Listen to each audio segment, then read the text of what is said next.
पंजाब हुकूमत ने तहरीक इंसाफ को SOPs के साथ जलसे की इजाजत देने का फैसला कर लिया। अलबत्ता जलसे के लिए मीनार पाकिस्तान पर इजाजत न देने का फैसला, जगह कोई और होगी। तर्जुमान जिले इंतजामिया के मुताबिक जलसे की जगह के लिए अफसरान की मुशावरत जारी, कुछ देर में बाज़ाब्ता ऐलान मुतवक्के। मीनार पाकिस्तान जाने वाले तमाम रास्तों पर कंटेनर्स पहुंचा दिए गए। लाहौर हाई कोर्ट ने डिप्टी कमिश्नर को PTI के जलसे की दरखास्त पर शाम 5 बजे तक फैसला करने का हुक्म दिया था। तहरीक इंसाफ के बैरिस्टर अली जफर कहते हैं, NOC हो या ना हो, जलसा तो होगा। आईनी तरमीम की दूसरी कोशिश रोकने के लिए लाहौर जलसा जरूरी है। पंजाब की वजीर इत्तलात अज़मा बुखारी ने कहा कि क्या गारंटी है कि तहरीक इंसाफ का लाहौर का जलसा पुरअमन होगा। दूसरी जानिब खैबर पख्तूनख्वा के वज़रा की लाहौर जलसे के लिए तैयारी, PTI कारकुनों के साथ पुशअप्स लगाए।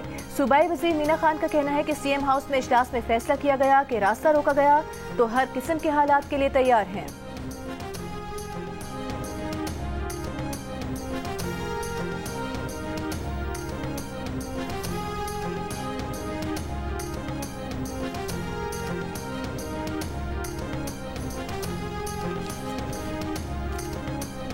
कौमी असम्बली सेक्रेटेरिएट ने इलेक्शन कमीशन के फैसले से पहले ही नई पार्टी पोजीशन जारी कर दी। 12 जुलाई के फैसले के नतीजे में असम्बली में वापस आने वाली PTI का एक बार फिर कौमी असम्बली में वजूद खत्म।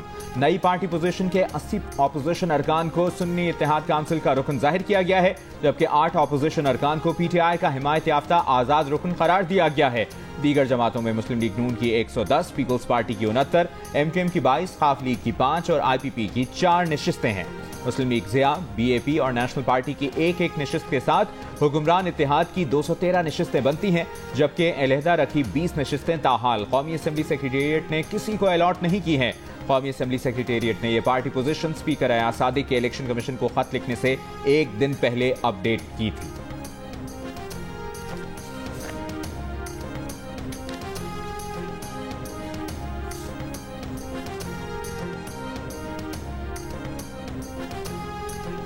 कौमी असम्बली और पंजाब असम्बली के बाद सिंध ने भी कह दिया इलेक्शन कमीशन पार्लियामेंट के कानून साजी का एहतराम करे, लेकिन खैबर पख्तूनख्वा का मुतालबा सुप्रीम कोर्ट के फैसले पर चलने का। इलेक्शन कमीशन को खत में KP असम्बली के स्पीकर बाबर सलीम सुवाती ने कहा कि सुप्रीम कोर्ट के फैसले की रोशनी में मखसूस नशिस्तें अलॉट की जाएं। सुप्रीम कोर्ट ने आइन की रोशनी में मखसूस नशिस्तों का फैसला जारी किया। मखसूस नशिस्तों की अलॉटमेंट में ताखीर इंसाफ का कत्ल है। इसके बरक्स सिंध असम्बली के स्पीकर ने कौमी असम्बली और पंजाब असम्बली के स्पीकर वाला मौक़िफ़ अपनाया और इलेक्शन कमीशन को लिखा कि तरमीम शुदा इलेक्शन एक्ट नाफिजुल अमल है। इलेक्शन कमीशन पार्लियामेंट के कानून साजी का एहतराम करे, सिंध असम्बली की खुद मुख्तारी बरकरार रखते हुए मखसूस नशिस्तों का फैसला करे।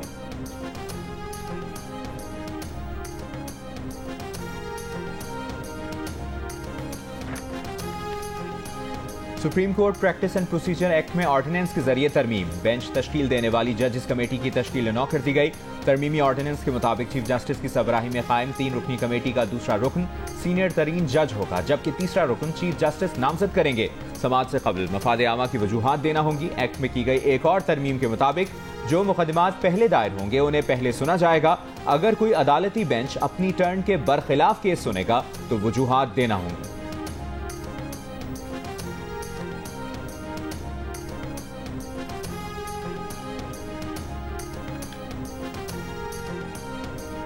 विफाकी वज़ीर इत्तलात अता तारा ने बताया कि प्रैक्टिस एंड प्रोसीजर एक्ट में तरमीम की सदाती ऑर्डिनेंस की काबीना से मंजूरी सर्कुलर के जरिए ली गई है।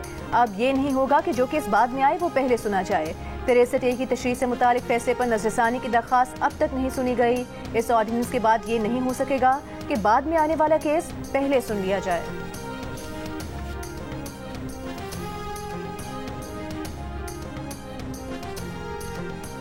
हमारा तो ज़ाहिर है जी कि जिस पर इत्तिफाक राय है वो कॉन्स्टिट्यूशनल कोर्ट के क़याम पर एक इत्तिफाक राय मौजूद है, लेकिन यहाँ पर हमें एक बदनीयती नज़र आई है कि कॉन्स्टिट्यूशनल कोर्ट की तजवीज़ कबूल करके भी वो अदालती ढांचा इस तरह तश्कील दे रहे थे कि मुखालिफिन की गर्दनज़दरी करे और अपने मफादात के लिए उसको इस्तेमाल करे। मुजवज़ा हुकूमती आइनी तरमीम का मकसद सिर्फ हुकूमत को तहफ़्फ़ुज़ देना था। मौलाना फजलुर रहमान की मुल्तान में सहाफ़ियों से गुफ्तगू, कहा हुकूमत से कहा कि पहले मुसविदा दिखाएं फिर बात होगी। इब्तिदा में हुकूमत आइनी तरमीम का कोई मुसविदा दिखाने पर तैयार नहीं थी। मुसविदे की एक नकल पीपल्स पार्टी एक हमें दी गई। यकीन नहीं कि दोनों कॉपियाँ एक हैं। बिलावल भुट्टो जरदारी मिलने आए तो तय हुआ कि हम दोनों ही अपना अपना मुसविदा तैयार करेंगे। इदारों के दरमियान ताकत का तवाजुन नहीं बिगड़ना चाहिए। हमने फैसला किया है कि शख्सियात के बजाय इदारों की इस्लाहात पर जाएंगे। इदारों के दरमियान ताकत का तवाजुन नहीं बिगड़ना चाहिए। चाहते हैं इदारे अपने दायरे इख्तियार में काम करें।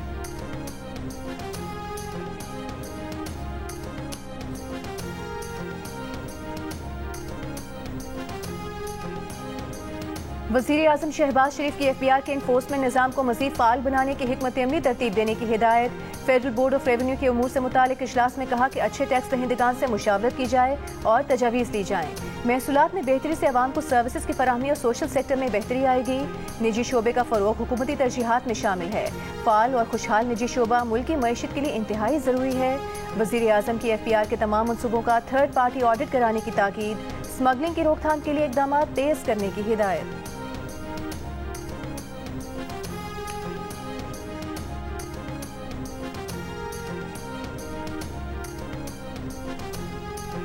वज़ीर आला पंजाब मरियम नवाज ने महकमा सेहत से कार्डियोलॉजी, न्यूरो, पीड्स और दीगर जरूरी स्पेशलिस्ट की ट्रेनिंग का प्लान तलब कर लिया।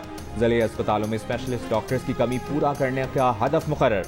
खुसूसी इजलास में 13 अस्पतालों में मरहलावार हेल्थ लैब कायम करने के लिए सिफारिशात का जायजा। वज़ीर आला पंजाब ने यूनिवर्सल हेल्थ प्रोग्राम में बेहतरी लाने के लिए तजावीज़ तलब कर ली। इजलास में ज़िले अस्पतालों के लिए खुसूसी पैकेज की तजवीज़ पर इत्तफाक किया गया।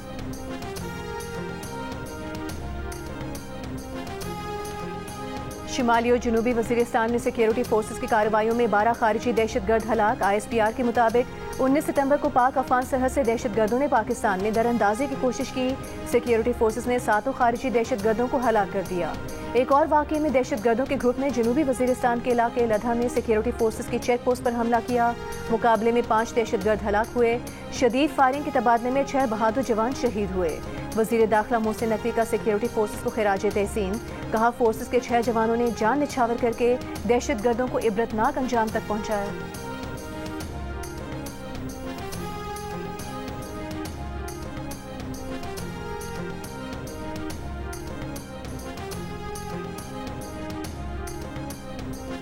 पब्लिक सेक्टर यूनिवर्सिटीज में वाइस चांसलर्स की तैनातियों का केस। रेक्टर इस्लामी university Samina Malik wheelchair पर पेश। दौरान समाअत चीफ जस्टिस और वकील इस्लामिक यूनिवर्सिटी में तल्ख कलामी। वकील ने कहा कि आपने इल्जाम लगाया था कि मेडिकल सर्टिफिकेट जाली है, सिर्फ एक मीटिंग में शिरकत नहीं की, दीगर में ऑनलाइन शिरकत की थी। चीफ जस्टिस बोले, क्या HEC का दफ्तर किसी दूसरे शहर में है जो ऑनलाइन शिरकत करती थी? यूनिवर्सिटी में कितनी आसामियां खाली हैं? जवाब दें। वकील बोले, आपने यूनिवर्सिटी बोर्ड इजलास में बतौर रुकन भी ये सवाल पूछा था, वहां भी जवाब दिया था, आज अदालत में भी वही जवाब दे देता हूं। चीफ जस्टिस ने कहा कि हम खामोश हैं, इसका यह मतलब नहीं कि आप बदतमीजी करें। चीफ जस्टिस के हुक्म पर वकील को रोस्ट्रम से हटा दिया गया। समीना मलिक से सवाल किया, आप इजलासों में शिरकत क्यों नहीं करती? समीना मलिक बोली, दवा के असर में है, कुछ वक्त दें, सवालों के जवाब दे देंगी। चीफ जस्टिस ने कहा कि ड्रामा करना है तो यहां से चली जाएं। समीना मलिक की कमरा अदालत से रवानगी के साथ सहाफियों के भी कमरा अदालत से बाहर आने पर चीफ जस्टिस बरहम। 3-4 किराए के सहाफी जाकर गालियां देना शुरू कर देंगे। सबसे आसान काम चीफ जस्टिस को गालियां देना है। अगर रेक्टर बीमार हैं, काम नहीं कर सकती तो ओहदा छोड़ दें।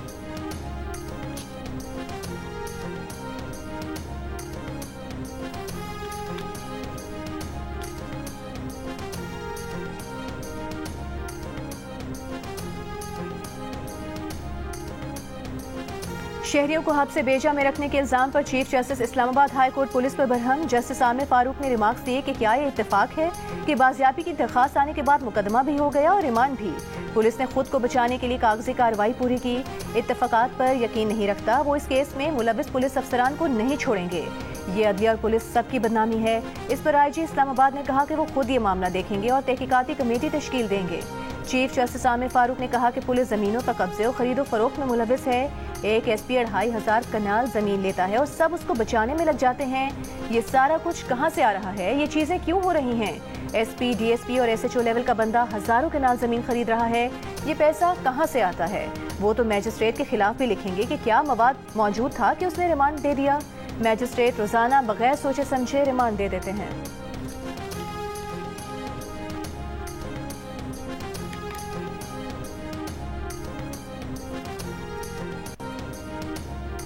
कोयटा की सरियाब सेशन कोर्ट में खातून वकील ने तल्ख कलामी पर सिविल जज की अदालत को ताला लगाकर बंद कर दिया।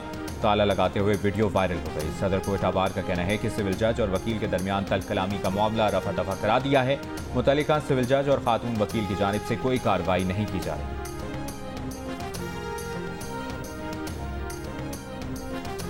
मखसूस नशिस्तों से मुतालिक इलेक्शन कमीशन के इजलास में आज भी कोई फैसला न हो सका। इजलास में मुख्तलिफ कानूनी पहलुओं का जायजा लिया गया।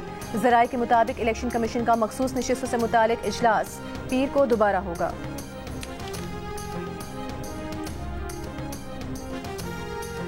ये शर्म का मकाम है कि एक स्पीकर जो है बजाय इसके कि वो अपने ऐवान की इज्जत तौकीर और 9 सितंबर के वाक़ये को बचाने के लिए लगाता, वो जो है तो खैरात लेने के चक्कर में पड़ा हुआ है। जिस तरह से अदालतों के फैसलों को जूते की नोक पे रखा जा रहा है, वो हमने देखा सुप्रीम कोर्ट की डिसीजंस में भी कि उसको कोई मान नहीं रहा। सेनेट में कायदे हिस्ब इख्तिलाफ सेनेटर शिबली फराज का कहना है कि शर्म का मकाम है, स्पीकर अपने ऐवान की इज्जत बचाने के बजाय खैरात लेने के चक्कर में लगा हुआ है। हुक्मरान टोला सुप्रीम कोर्ट के फैसलों को भी जूते की नोक पर रख रहा है। अब बिलावल भुट्टो अपने नाना के कामों के खिलाफ इकदाम कर रहे हैं। आइन और कानून की पासदारी ना हुई तो मुल्क नहीं चल सकता। हुक्मरान टोला सियासी तौर पर PTI का मुकाबला नहीं कर सकता।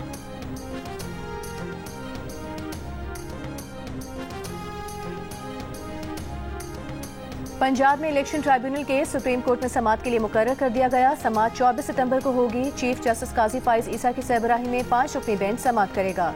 Justice Jamal Mandokhel, justice Aminuddin, justice Naeem Akhtar Afghan और जस्टिस अकील अहमद अब्बासी 5 रुकनी बेंच का हिस्सा। अदालत ने चीफ इलेक्शन कमिश्नर को chief justice Lahore high court से मुशावरत की हिदायत की थी। पंजाब की 14 यूनिवर्सिटीज में वाइस चांसलर की तकर्री पर गवर्नर पंजाब से ऐवान वज़ीर आला और पीपल्स पार्टी क़यादत का राब्ता। ऐवान वज़ीर आला से मिलकर मामला तय करने की तजवीज़। गवर्नर पंजाब और वज़ीर आला की आइंदा 2 रोज़ की मुलाकात मुतवक्के। गवर्नर पंजाब ने गुज़श्ता रोज़ वाइस चांसलर्स की तकर्री के लिए वज़ीर आला की भेजी गई समरी से इख्तिलाफ करते हुए मौक़िफ़ अपनाया था कि वज़ीर आला की जानिब से वाज़ेह तौर पर कोई नाम तजवीज़ नहीं किया जा सकता।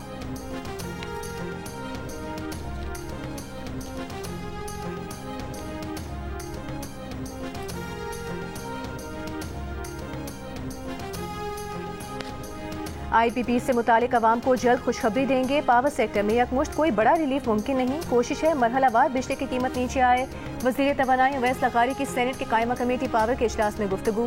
कहा IPPs के साथ मुआहदों पर यकतरफा कोई इक़दाम नहीं करेंगे। IPPs को एतमाद में लेकर तमाम काम किया जा रहा है।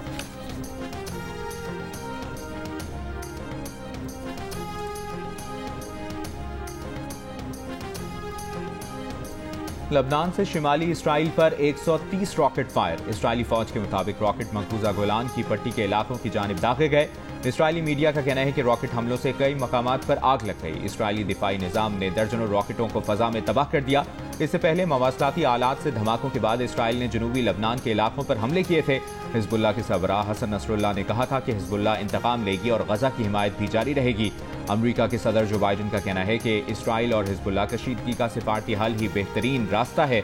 लबनान धमाकों पर सलामती काउंसिल का इजलास आज होगा।